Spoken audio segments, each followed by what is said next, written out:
अनंत कोटि ब्रह्मांड नायक राजा धीराज योगीरा परब्रह्म श्री सच्चिदानंद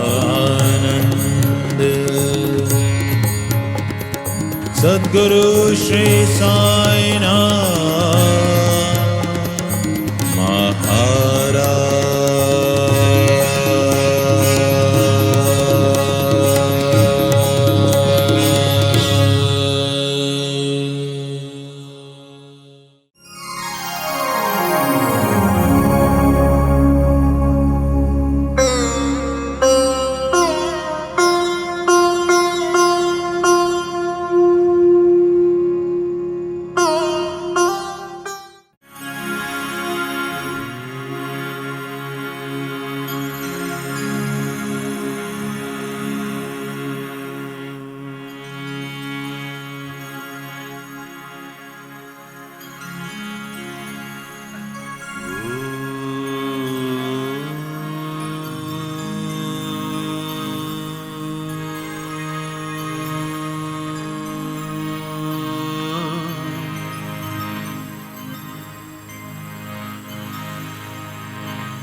हे साईनाथ, इस ओंकार रूपी नाद में तुम्हारा वास है, जो कि तुम्हारे निराकार स्वरूप का परिचय है। इस नाद में न कोई आदि है, न कोई अंत है। इस नाद में इस ब्रह्मांड के सारे स्वर समाहित हैं। हे साईनाथ, इस नाद के माध्यम से इस कथा में प्रस्फुटित होने वाले सभी स्वरों को तुम्हारे हर स्वरूप का आशीष मिले। इसी के साथ इस कथा में मंगलाचरण का प्रारंभ करते हैं। वक्रतुंड महाकाय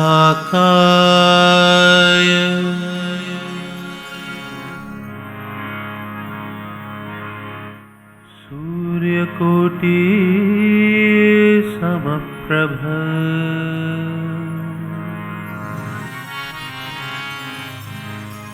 निर्विघ्नं कुरु मे देव सर्वकार्येषु सर्वदा।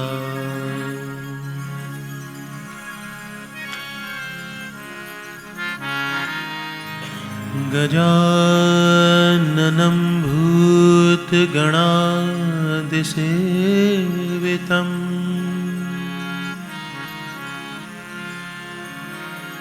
कपित्थजम्बूफलचारुभक्षणम्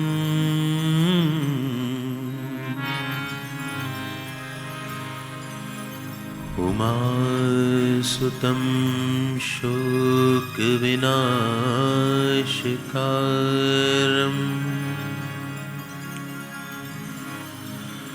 नमामि विघ्नेश्वरि पादपङ्कजम्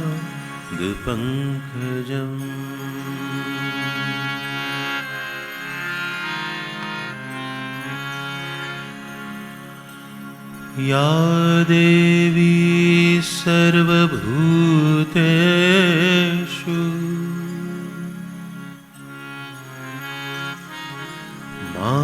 मातृरूपेण संस्थिता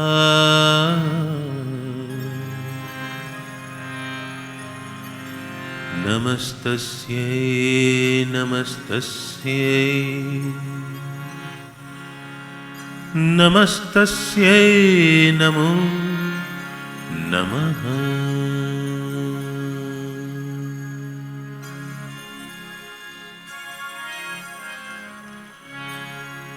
नाहं वसामि वैकुण्ठे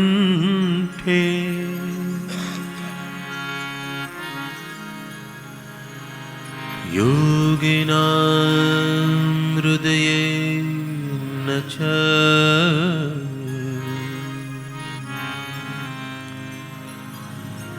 मद्भक्ता यत्र गायन्ति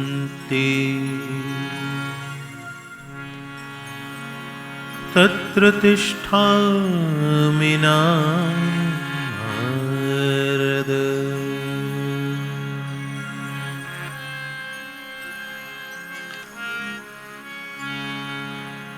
सर्वे भवन्तु सुखिनः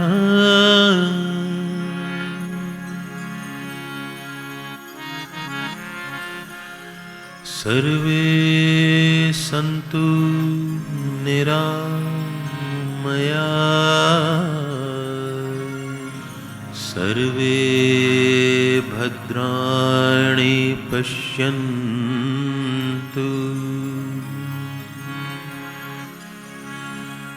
मा कश्चित् दुःख भाग् भवेत्।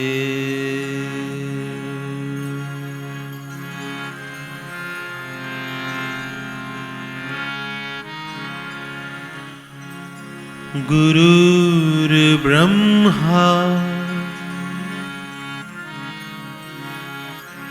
गुरुर्विष्णुः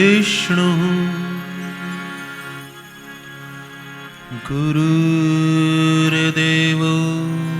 महेश्वरा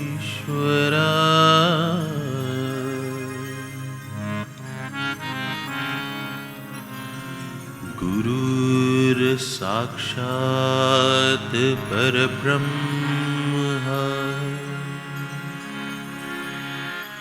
तस्मै श्री गुरुवे नमः।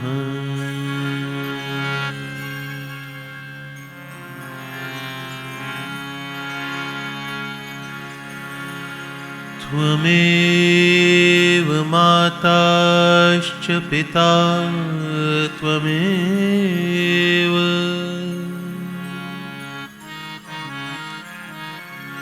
त्वमेव बन्धुश्च सखा त्वमेव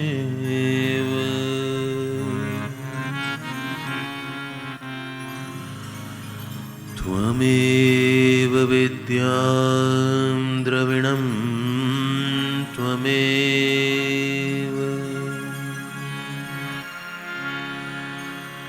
त्वमेव सर्वं मम देव।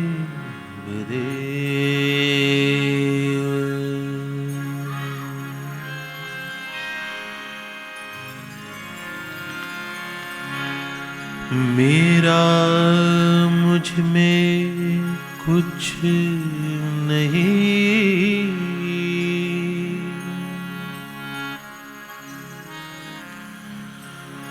जो कुछ है वो तेरा।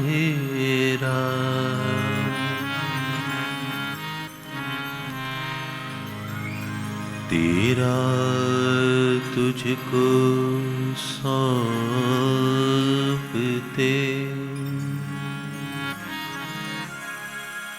क्या लागे है मेरा।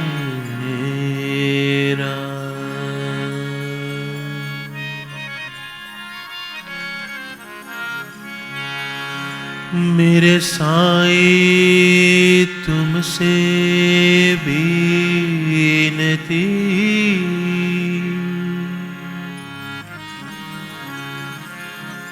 दोनों साथ रख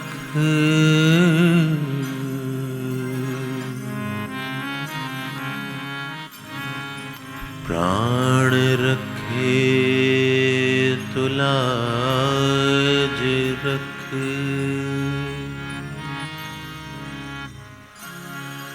लाज बिन प्राण ना रख।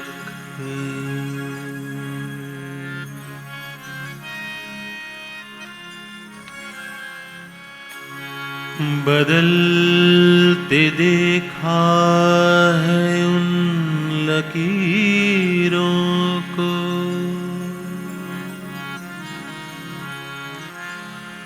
जो हाथ तेरे दर पे जुड़े।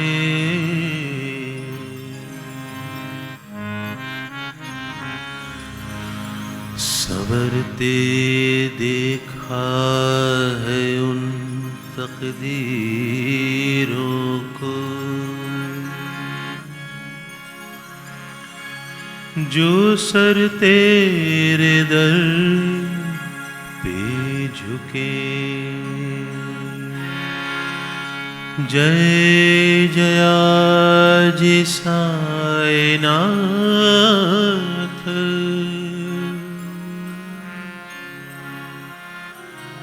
पतित पावन कृपावंत।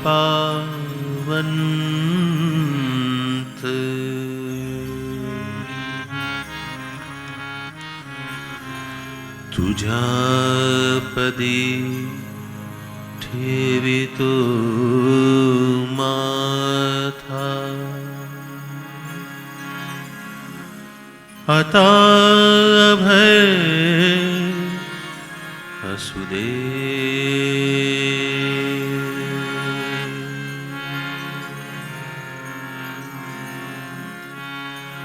हे साईनाथ तुम्हारी सदा ही जय जयकार हो।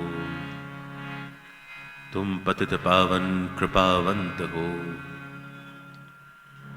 तुम्हारे अभयकारी चरणों में मैं अपना माथा रखता हूँ। अब तुम मुझे अभय से भर दो। अनंत कोटि ब्रह्मांड नायक राजा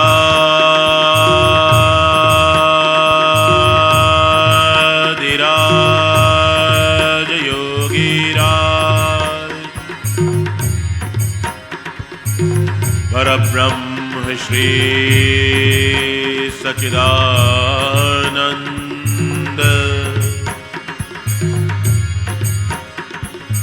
सद्गुरु श्री साईनाथ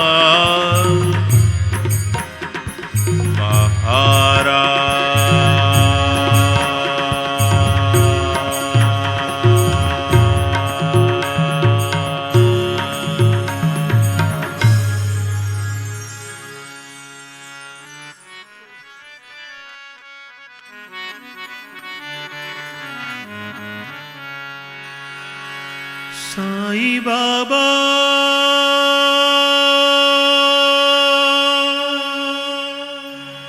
साईं बाबा शिरडी वाले साईं बाबा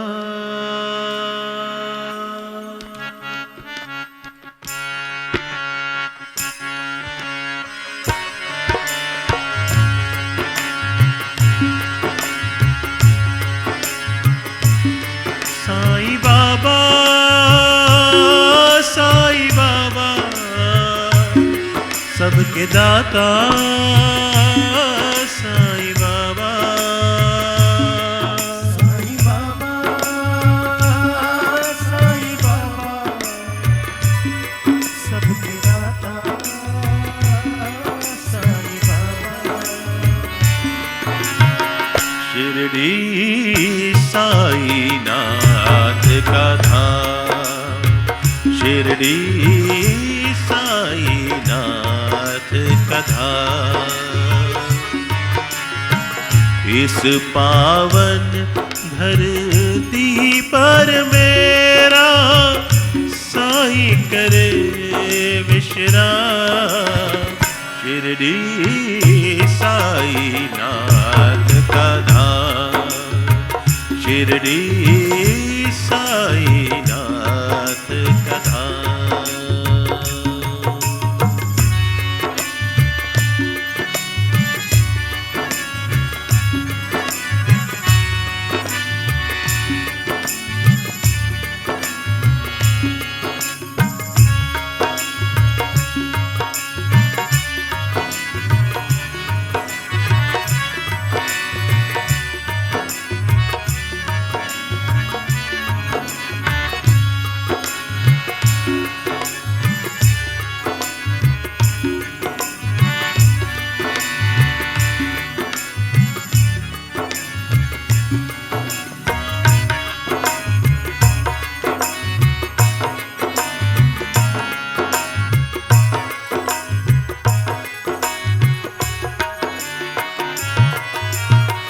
श्रद्धा और विश्वास लिए जो साईं द्वारे आए, श्रद्धा और विश्वास लिए जो साईं द्वारे आए, बिन बोले दुख दूर हो उसके, बिन मांगे फल पाए, बिन मांगे फल पाए। खुल जाते हैं द्वार दया के यहाँ सवेरे शाम। शिरडी साईनाथ का धाम, शिरडी साईनाथ का धाम।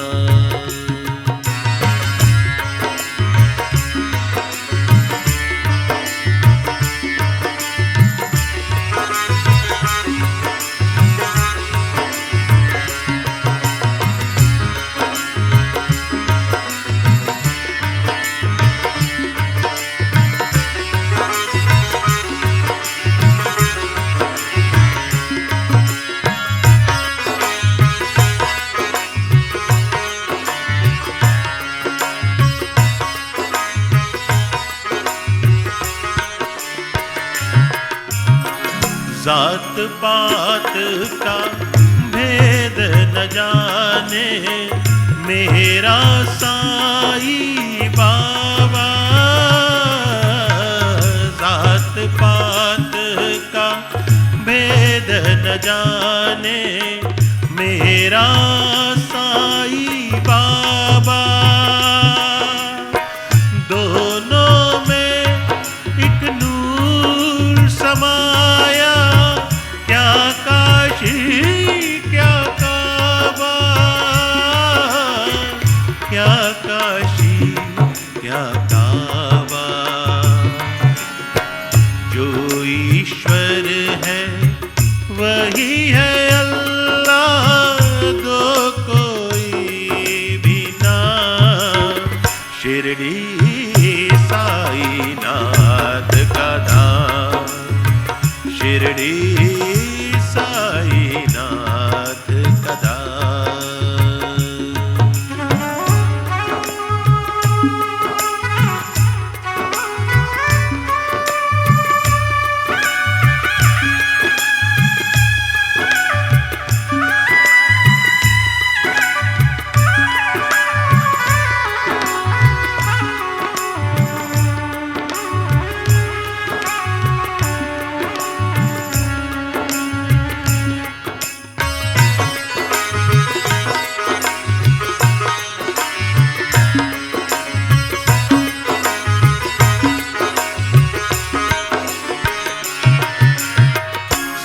साईं का दिल शाहो जैसा बेस फकीरों वाला, साईं का दिल शाहो जैसा बेस फकीरों वाला, जल से दीप जलाने वाला, ये है संत निराला, ये है संत निराला। साईं के गुण गान से गूंजे ये बस्ती ये धाम, शिरडी साईं नाथ का धाम, शिरडी साईं नाथ का धाम। इस पावन धरती पर मेरा साईं करे विश्राम, शिरडी साईं नाथ का धाम, शिरडी साईं नाथ का धाम। साईं बाबा, साईं बाबा, सबके दाता साईं बाबा, साईं बाबा, साईं बाबा, सबके दाता साईं बाबा, साईं बाबा, साईं बाबा, शिरडी वाले साईं बाबा, साईं बाबा, साईं बाबा, शिरडी वाले साईं बाबा, साईं बाबा, साईं बाबा, शिरडी वाले साईं बाबा।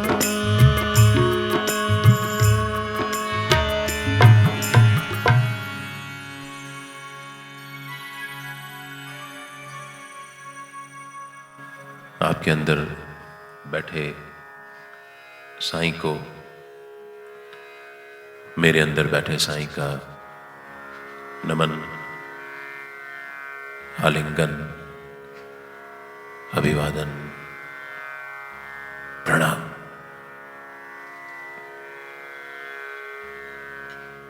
श्री साईं अमृत कथा 2019 कैथल और आप सभी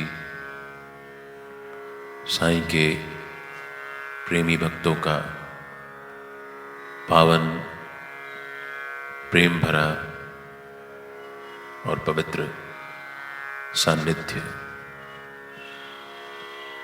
ये कथा में स्वयमेव अपने आप भाव ले आते हैं। ये भाव ही है जो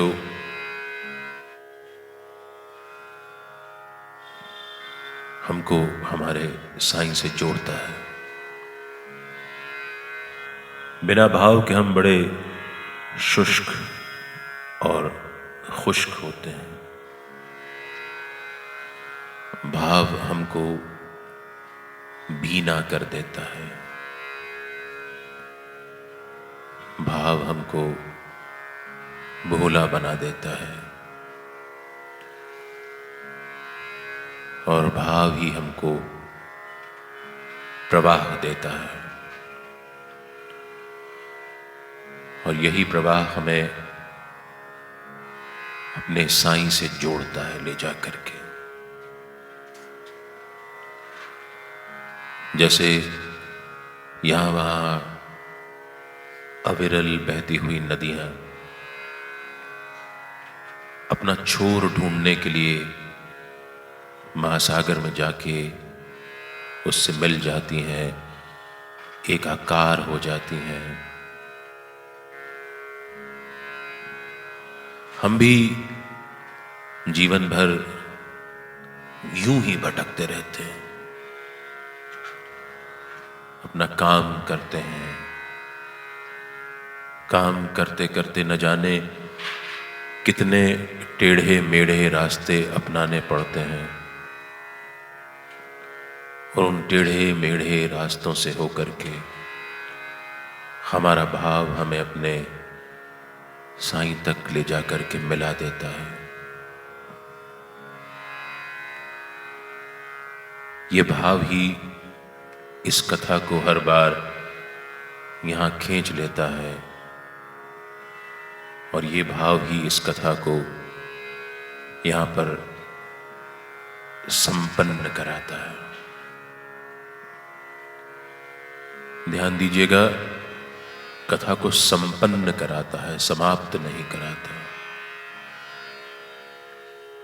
क्योंकि कथा, उसका विषय अनंत है, उसका कोई आदि नहीं है, उसका कोई अंत नहीं है। जितनी देर हम सुन सकते हैं उतनी देर ये कथा चलती रहती है। हम कथा में आकर के बैठे और कथा हमारे अंदर जाकर के बैठ जाए, ये जब परस्पर काम होता है तब जाकर के हमें अपना साईं मिलता है। ये साईं अपने भक्तों की तलाश में यूं ही भटकता रहता है। हम अपने अंदर यदि भक्त होने का भाव पैदा कर सकते हैं तो साईं दूर नहीं होते। अद्भुत संत है, अद्भुत उसकी प्रणाली है, और समय रेखा पर वो हमसे बहुत दूर नहीं गया है। कोई 101 साल कुछ महीने ऊपर, बस वहीं पर है वो। इसीलिए आवाज देते हैं और सुन लेता है, पलट देता है सीधा सीधा। हमारा हाथ थामने चला आता है, हमको गिरते से उठा लेता है। ये साईं है। और जो कोई ऐसा करता है उसकी बातें करने में भी आनंद आता है और सुनने में भी आनंद आता है।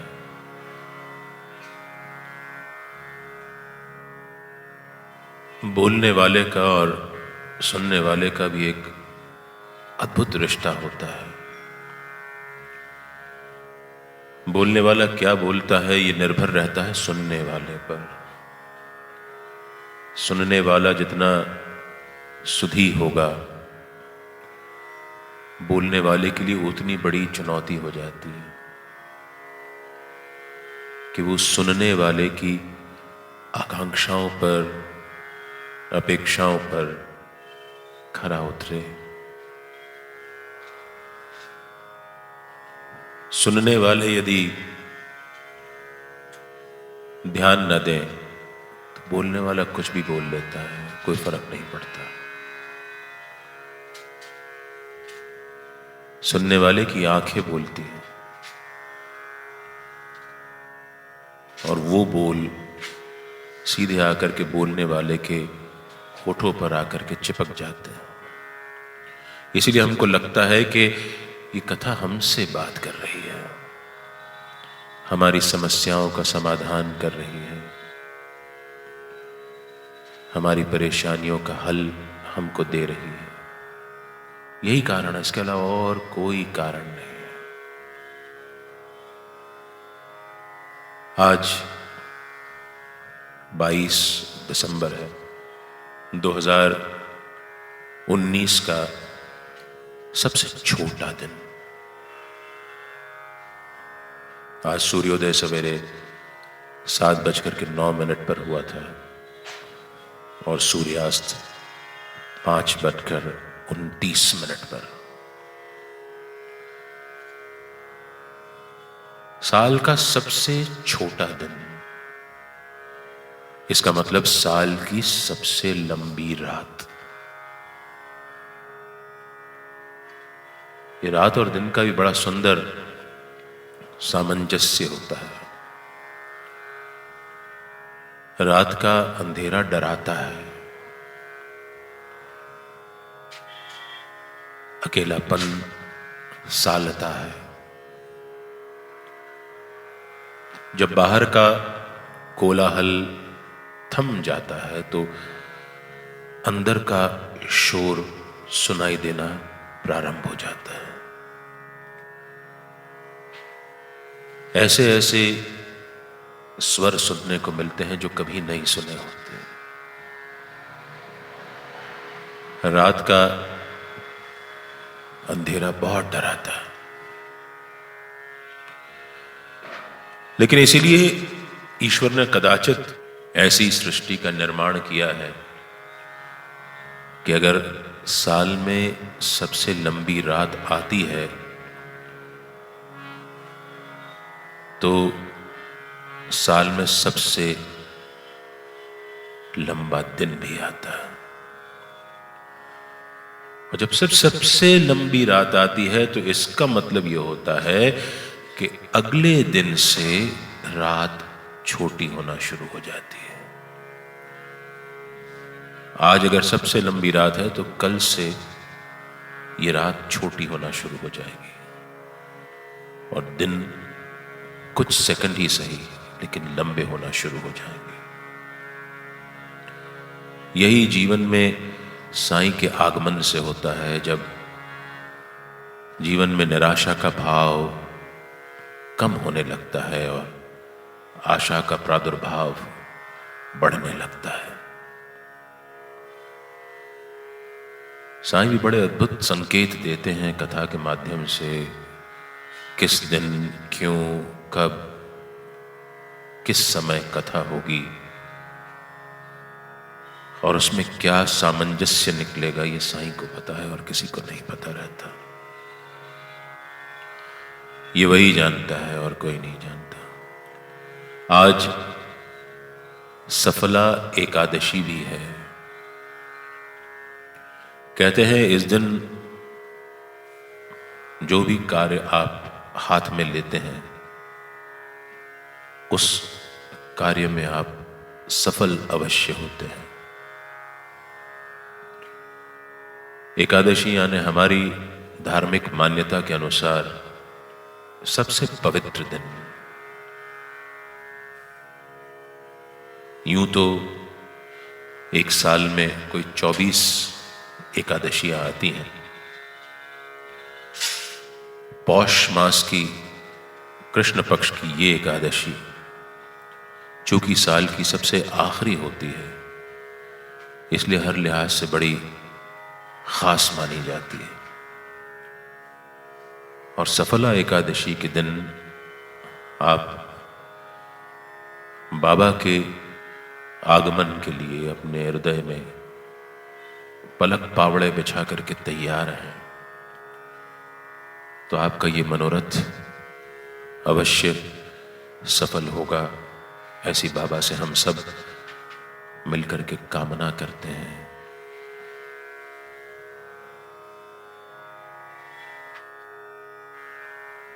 आज इस कथा का ये दूसरा दिन है। कल हमने बात की थी क्रोध से, और हमने क्या बात की थी? साईं ने हमसे बात करवाई थी क्रोध से। कल हमने जो बातें की उनमें क्रोध एक निरंकुश अभिव्यक्ति है और अलग अलग समय पर साईं बाबा ने अपने क्रोध से कैसे किसको साधा, ये कुछ बातें हुई। क्रोध भी अलग अलग प्रकार के होते हैं। एक क्रोध होता है जो दूसरे को तकलीफ देता है, क्रोध भी दरअसल एक प्रकार की हिंसा है, शाब्दिक हिंसा। It's a verbal offence. कहते हैं कि किसी हथियार से अगर जख्म हो जाए तो वक्त रहते वो जख्म भर जाते हैं, लेकिन क्रोध से अगर जख्म हो जाए, जुबान से लगे जख्म हो जाए, तो वो जीवन भर कभी नहीं भरते। तो आप इस निरंकुश अभिव्यक्ति को अपना गुलाम बना के रखें, इसके गुलाम ना बन जाएं। क्रोध का एक और प्रकार होता है, वो खुद को तकलीफ देता है। एक प्रकार हो गया जो दूसरे को तकलीफ देता है, एक प्रकार हो गया जो खुद को तकलीफ देता है। क्रोध करने से अमूमन बहुत कुछ हासिल नहीं होता। कभी कभी क्रोध काम में आता है जब उसका रुख सकारात्मक होता है, पॉजिटिव होता है। अधिकांशतः क्रोध नेगेटिव होता है, और नेगेटिव चीज जो होती है वो हमारे पर्सनालिटी को, हमको, हमारे व्यक्तित्व को, हमारे वजूद को नुकसान पहुंचाती है। एक तीसरे प्रकार का भी क्रोध होता है जो किसी काम का नहीं होता है और वो हमको परिभाषित कर देता है। जैसा हमने कल बात की थी कि हमारा स्वभाव हमें परिभाषित करता है, और स्वभाव की व्यग्रता, स्वभाव की कमी जिसके कारण क्रोध उपजता है, वो हमको परिभाषित कर देता है। और बाद में लोग ये कहने लगते हैं कि तू चिड़चिड़ा व्यक्ति है, ये बिना बात अकारण ही क्रोध करता रहता है। कुछ चेहरों पे मुस्कान देख रहा हूं मैं। शायद आपने भी कभी किसी को ऐसा लेबल दिया होगा कि ये तो चिड़चिड़ा व्यक्ति है। उसको देखते ही लोग कहने लगते हैं कि आ गया यार, अब ये तो बाल की खाल निकालेगा, बिना बात के मीन मेख निकालेगा, दो चार इधर उधर की फालतू बातें करेगा और चला जाएगा। ये सबसे खतरनाक अवस्था होती है। इससे आपकी पारिवारिक और सामाजिक स्वीकार्यता कम होने लगती है। The acceptability level goes down। और हम सब कोई द्वीप, जजीरा, आइलैंड नहीं है कि हम लोग अलग थलग, अकेले अपने आप में रह पाए। जब हमारी अस्वीकार्यता बढ़ जाती है तो हमको सब अलग कर देते हैं, और उसका दोष हम किसी और को नहीं दे सकते। वो दोष हमें खुद को, अपने आप को देना पड़ता है।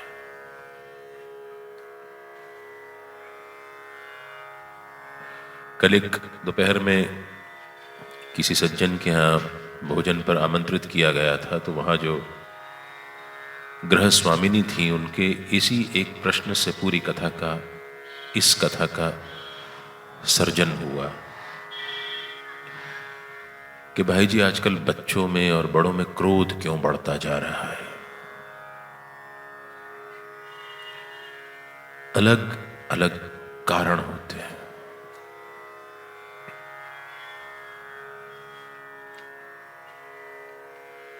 हम लोग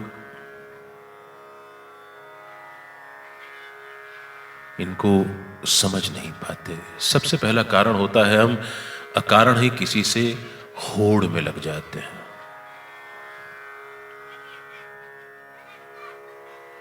और किसी और को जो मिला है उसको उसके रास्ते पाने की कोशिश करने में लग जाते हैं। जबकि शायद यहीं कैथल में मैंने किसी एक कथा में बात की थी, बाबा ने बात करवाई थी कि हर व्यक्ति अलग अलग होता है। कोई 2 दिन एक समान नहीं होते, कोई 2 घड़ियां एक समान नहीं होती, कोई 2 व्यक्ति एक समान नहीं होते, कोई 2 परिस्थितियां एक समान नहीं होती, कोई 2 लोगों का प्रारब्ध एक समान नहीं होता, कोई 2 लोगों की शक्लें एक सी नहीं होती, कोई 2 लोगों की आदतें एक सी नहीं होती, कोई 2 लोगों का स्वभाव एक सा नहीं हो सकता। तो 2 लोगों की प्रवृत्ति और उनकी उपलब्धि कैसे एक जैसी हो सकती है? आप है और कोई और है।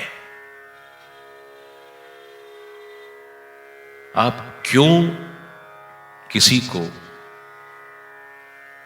ये मान करके चलते हैं कि वो मेरा कॉम्पिटिटर है, या उसने जो हासिल किया है मुझे उतना हासिल करना है, या मुझे उससे अधिक हासिल करना है? और साईं बाबा इस प्रवृत्ति के बिल्कुल खिलाफ थे, और इस प्रवृत्ति के कारण हम में जो क्रोध की भावना आती है जब हम नहीं कर पाते उसके जितना, तो हम में भावना आती है, हीन भावना आती है, इंफीरियोरिटी कॉम्प्लेक्स। और उस इंफीरियोरिटी कॉम्प्लेक्स के चलते हमें क्रोध आता है। क्रोध किस पर आता है?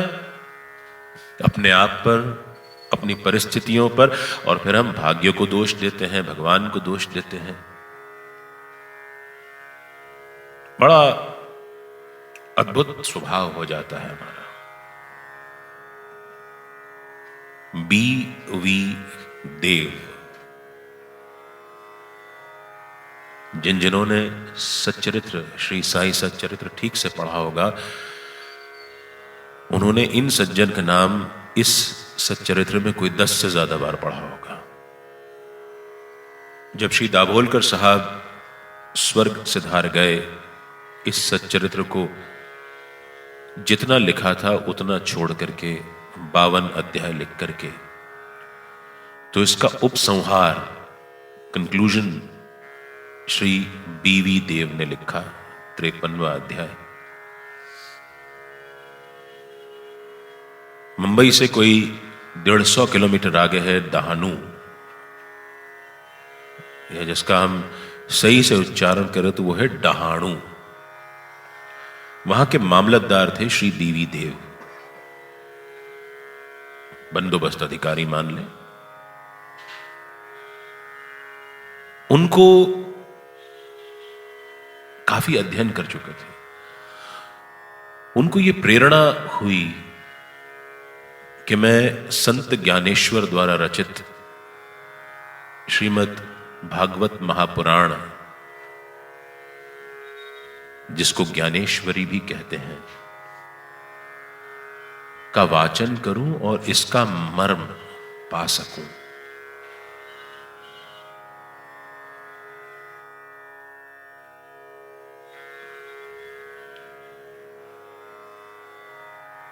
कई बार कोशिश की उन्होंने, नहीं कर पाए। जब भी पढ़ने बैठते, बाकी बहुत सारे पुराण महापुराण उन्होंने पढ़ लिए थे, उनको आत्मसात कर लिया था, उनको समझ लिया था, लेकिन जब भी संत ज्ञानेश्वर द्वारा रचित ज्ञानेश्वरी को पढ़ने बैठते तो उनके दिमाग में न जाने क्या क्या ख्याल आने लगते, वो छोड़ देते। बाद में उन्होंने कोशिश की कि चलो 5 ओवियां यानी 5 छंद रोज मैं उसमें से पढ़ूं और उनको समझूं, वो भी ना कर पाते। हमारे साथ भी अक्सर कभी कभी होता है, जब हम श्री साई सच्चरित्र को पढ़ने बैठते हैं तो हमारा ध्यान नहीं लगता, नींद आने लगती है, अलग अलग किस्म के ख्याल आने लगते हैं, बाहर से काल्पनिक दानव आ जाते हैं और हमारे इस पराक्रम को धूमिल कर देते हैं। हम नहीं पढ़ पाते। ये आपके साथ भी होता होगा, मेरे साथ तो कई दफे हुआ है। इस बात से वो इतने व्यथित हो गए कि उन्होंने सोचा कि मैं क्यों ना जाकर के साईं बाबा से इस बारे में मिलूं और उनसे आशीर्वाद प्राप्त करके ज्ञानेश्वरी का पठन करूं। शिरडी आए, बाबा के दर्शन किए, बाबा ने उनसे दक्षिणा मांगी। पहले उन्होंने 1 रुपया दिया, बाबा ने कहा 1 रुपये से मेरा क्या होगा, तो मुझे 20 रुपए दे। उन्होंने 20 रुपए दे दिए। कुछ दिन बीत गए, अपने पूरे परिवार के साथ आए थे। उनके मन में जिज्ञासा उत्पन्न होती रही कि मैं इसका पठन, इसको समझूं कैसे।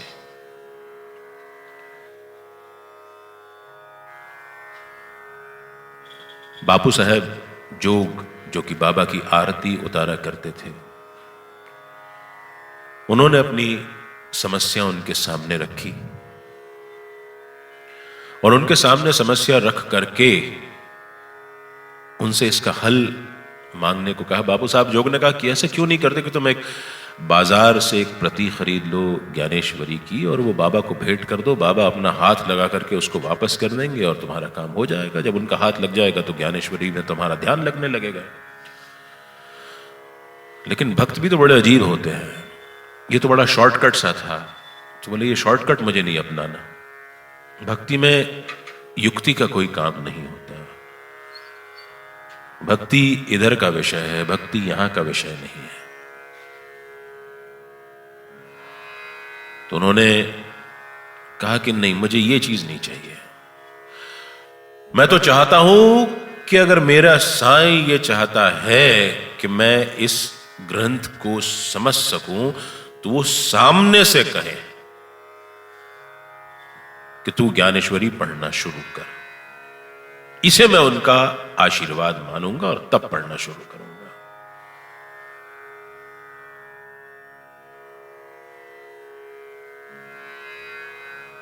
कुछ दिन और बीते। दीक्षित वाड़े में ठहरे हुए थे।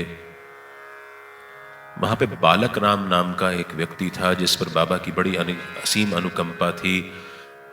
उसको बाबा ने अलग अलग पोथियों के, ग्रंथों के ज्ञान से नवाजा था। बालक राम से बीवी देव ने कहा कि यार ये बताओ तुम पे बाबा का अनुग्रह कैसे हुआ। ये मैं उसी बात पे आ रहा हूं कि पड़ोस वाले वर्मा जी ने इतना पैसा कैसे कमा लिया। समझ में आ रही है बात कुछ, कि तुम पर बाबा का अनुग्रह कैसे हुआ। बालक राम ने कहा कि भाई अभी तो मैं अध्ययन में लगा हुआ हूं, कल आरती के बाद मैं तुम्हें इस बारे में बताऊंगा। बड़ी व्यग्रता से वो कल के होने का इंतजार करते रहे। कल हुई, आरती का समय हुआ, आरती पूरी हो गई। बाबा ने सबको ऊदी प्रसाद अपने हाथ से दिया और ऊदी प्रसाद देने के बाद जब भक्तों की भीड़ छट गई तो मस्जिद के एक कोने में बालक राम के साथ ये हमारे बीवी देव साहब गप मारने बैठ गए कि तुमने मुझसे कल कहा था तुम मुझे बताओगे कि तुम पे बाबा का अनुग्रह कैसे हुआ, बाबा की कृपा कैसे हुई। उसने कहा चलो। उसने बताना अभी शुरू ही किया था कि एक चंद्रू कोढ़ी नाम का व्यक्ति था। चंद्रू कोढ़ी ने आकर के बीवी देव साहब से कहा कि तुम्हें बाबा ने बुलावा भेजा है। And now this is the twist in the tale. And when I say tale, it is not T-A-I-L, it is T-A-L-E. कहानी में घुमाओ। बाबा गए बीवी देव के पास, उठ करके बीवी देव अंदर आए। बाबा यहां वहां कुछ ढूंढ रहे थे। बीवी देव आए, आपने कहा कि आपने मुझे बुला भेजा है। बाबा ने कहा तुम्हारे बाल सफेद हो गए हैं, क्या इस उम्र में तुम्हें चिंदियों की चोरी शोभा देती। बीवी देव को समझ में नहीं आया। फिर बाबा इधर उधर देखने लगे। देव बोले बाबा कौन सी चिंदियां, आप क्या बात कर रहे हैं, मुझे समझ में नहीं आ रहा है। बाबा ने कहा, मेरी एक चिंदी थी जो यहां पे रखी थी और कोई यहां पर नहीं है, तूने ही मेरी चिंदी चुराई है। ये मना करते रहे, बाबा को क्रोध आना शुरू हुआ ना। क्रोध से कैसे बाबा ने उनका जीवन बदला, ये समझिए इस चीज को। और जब हम क्रोध की बात करते हैं तो कैसे बाबा क्रोध करके किसी का जीवन बदलते हैं, वो सोचने वाली बात है। बाबा ने कहा, मुझे चिंदी मेरी चाहिए और तूने अगर नहीं दी है तो मैं कुल्हाड़ी ला करके तेरा सिर फोड़ दूंगा। मुझे मेरी चिंदी चाहिए। तूने हिम्मत कैसे की मेरी चिंदी चुराने की? रुआसे हो गए।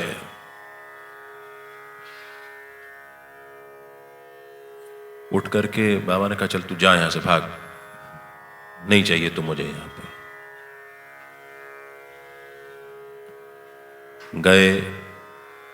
कुछ देर बाद बाबा ने उनको दोबारा बुलावा भेजा कि और काका साहब दीक्षित, नाना साहब चांदोरकर सब मस्जिद में बैठे थे। बीवी देव ने बाबा की बात का बुरा नहीं माना। उन्हें पता था कि बाबा की बातों के पीछे बड़ी गहरी बात होती है। आकर के बैठे। बाबा ने अफसोस जाहिर किया कि मेरी बातों से इस वृद्ध व्यक्ति को, बाल सफेद थे तो मेरे जैसे, बाबा ने कहा, मेरी बातों से इस वृद्ध व्यक्ति को बड़ा दुख हुआ होगा। मुझे इस बात का अफसोस है। गुस्सा करने के बाद अफसोस जाहिर करना। हमने कल भी इस बारे में एक छोटी सी बात की थी, कैसे बाबा ने तात्या का साफा पहले जला दिया था और बाद में जब उन्हें अफसोस हुआ तो उन्होंने तात्या को नया सुनहरा साफा मंगा करके दिया। मुझे इस बात का अफसोस है कि मेरी बात से इस वृद्ध को ग्लानि उठानी पड़ी, लेकिन यह समझता नहीं है कि मैं इसे सुनहरा शेला देना चाहता हूं और यह चिंदियों के पीछे पड़ा हुआ है।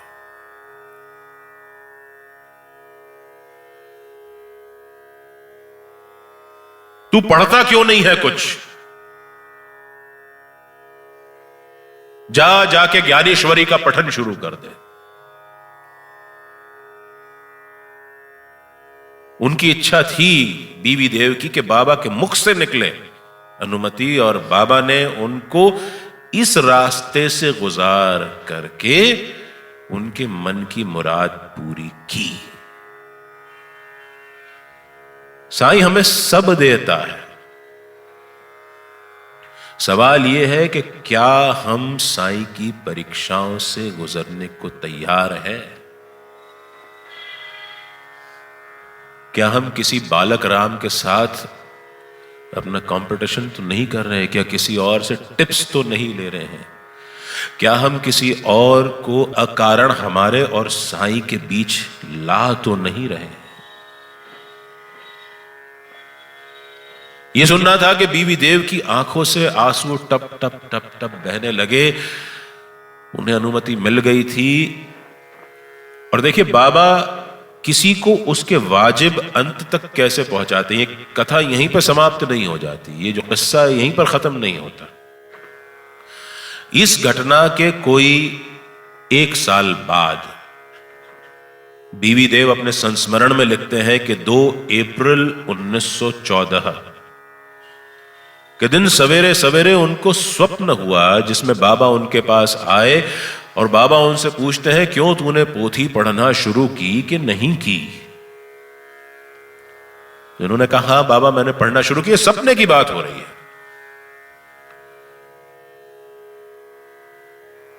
लेकिन बाबा मुझे कुछ समझ में नहीं आ रहा। बाबा ने जब इससे पूछा कि तुझे कुछ समझ में आई, तो इसने कहा, बाबा मुझे कुछ समझ में नहीं आ रहा है। ये कहकर के सपने में ही रोने लगे। बाबा ने कहा, ऐसे तुझे समझ में नहीं आएगा, तू पढ़ने में दरअसल बहुत जल्दबाजी करता है। हम लोग भी अपने ध्येय को हासिल करने के लिए बहुत जल्दबाजी में रहते हैं। हम चाहते हैं सब कुछ आज अभी इसी वक्त इंस्टेंट हो जाए। लाइफ है साहब, जिंदगी है, 2 मिनट नूडल्स नहीं है। और मजे की बात है कि 2 मिनट नूडल्स भी 2 मिनट्स में नहीं बनते कभी। जिंदगी है, जिंदगी को तो एक एक लम्हा जोड़ करके सजा करके जिया जाता है। हम आज ही सोचने लगेंगे कि हमारा बच्चा सचिन तेंदुलकर बन जाए, तो नहीं बन पाएगा। बड़ी मेहनत लगती है, बड़ी मेहनत लगती है। तो बाबा उससे सपने में कहते हैं कि तू पढ़ने में दरअसल बहुत जल्दबाजी करता है, ले देखिए मैं तुझे ये पोथी खोल करके देता हूं, अब तो इसको पढ़। और बताते हैं कि सपने में मुझे बाबा ने ज्ञानेश्वरी का 9वां अध्याय खोल करके दिया और मैंने उसको पढ़ा। और इस ग्रंथ के लेखक आगे लिखते हैं कि इस घटना के कोई 2 साल बाद जब मैं बीवी देव से मिला तो ज्ञानेश्वरी का उनको अगाध ज्ञान हो गया था और वो इसे दूसरों को भी बहुत आसानी से समझा पा रहे थे। एक एक शब्द का उनको ज्ञान था। धीरे धीरे रे मना धीरे सब कुछ होए, माली सींचे 100 घड़ा ऋतु आवे फल होए। धीरज रखना सीखो। धीरज अगर रखोगे तो परिणाम की आशा आपको तकलीफ नहीं देगी। माली अगर एक ही बार में पौधे में 100 घड़ा पानी डाल देगा तो भी पौधे में फल और फूल अपना समय आने पर ही होंगे। समझे कुछ बात को? अपना काम करते रहिए, अपने ध्येय पे जुटे रहिए। अड़ोस पड़ोस मिस्टर शर्मा मिस्टर वर्मा इनका ध्यान मत करिए। आप तो अपना मेरी अपनी मौज मेरी अपनी दौड़, बात खत्म। साईं ने जहां जहां भी ज्योत जलाई है, काली काली रात में भी रोशनी सी आई है।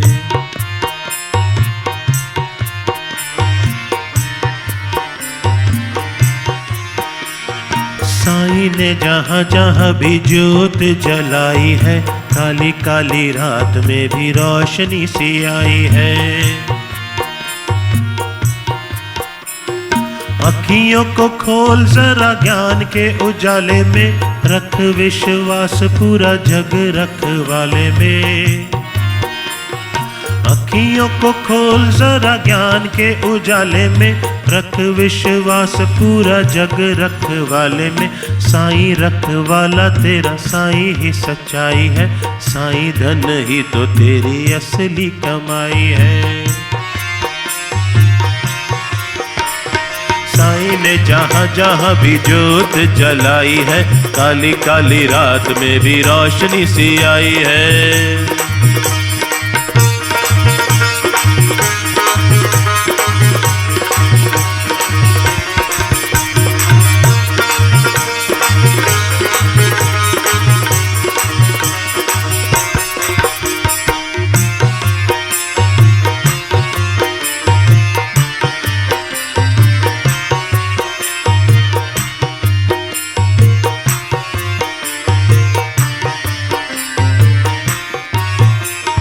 द्वार द्वार भटकेगा दुख बढ़ जाएगा, एक दर पकड़ेगा चैन मिल जाएगा। कितनी ही बार यही बात समझाई है, साईं धन ही तो तेरी असली कमाई है। साईं ने जहां जहां भी ज्योत जलाई है, काली काली रात में भी रोशनी सी आई है।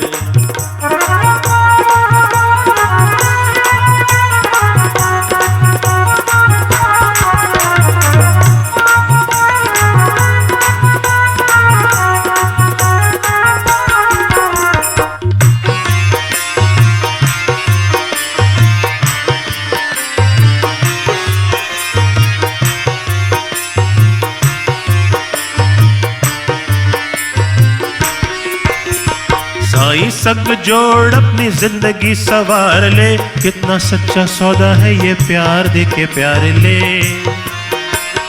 साईं संग जोड़ अपनी जिंदगी सवार ले, कितना सच्चा सौदा है ये प्यार दे के प्यार ले। साईं से जिसने भी आस बंधाई है, साईं के करम ने उसकी आस पुराई है। साईं ने जहाँ जहाँ भी ज्योत जलाई है, काली काली रात में भी रोशनी सी आई है।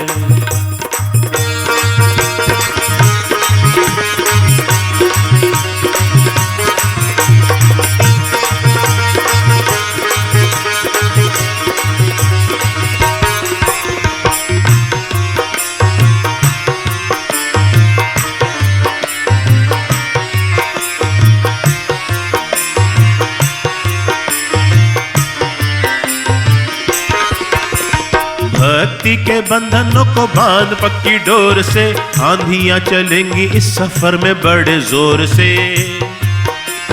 भक्ति के बंधनों को बांध पक्की डोर से, आंधियां चलेंगी इस सफर में बड़ी जोर से। माना इन रास्तों में बड़ी कठिनाई है, माना इन रास्तों में बड़ी कठिनाई है, लेकिन इन ठोकरों में बड़ी गहराई है। साईं ने जहाँ जहाँ भी ज्योत जलाई है, काली काली रात में भी रोशनी सी आई है। साईं ने जहाँ जहाँ भी ज्योत जलाई है, काली काली रात में भी रोशनी सी आई है। काली काली रात में भी रोशनी सी आई है, काली काली रात में भी रोशनी सी आई है। साईं ने जहाँ जहाँ भी ज्योत जलाई है, काली काली रात में भी रोशनी सी आई है।